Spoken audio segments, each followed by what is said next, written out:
তো এই ম্যাথটা দেখো, এটা বুয়েট অ্যাডমিশন টেস্টে 8-9 অ্যাডমিশন টেস্টে এসেছিল। তো এখানে limit x tends to pi by two minus x. এখন এই 10 কে আমরা কি লিখতে পারি?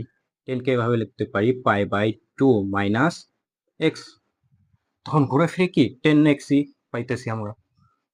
তো limit x tends to pi by two, এইটাকে দেখো খেয়াল করো, এখন যদি x equals to pi by two ধরি, x minus pi by two 0, তো x minus pi by two tends to 0, বা এটাকে এভাবে লিখতে পারি pi by two minus x tends to 0।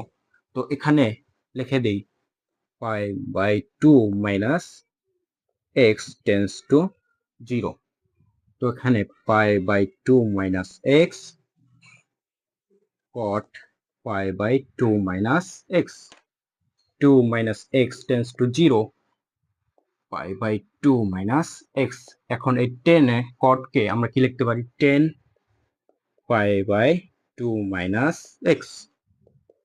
তো এখন দেখো, এখন লিমিটে কি সূত্র পড়ে গেল না? তো এটার মান কত?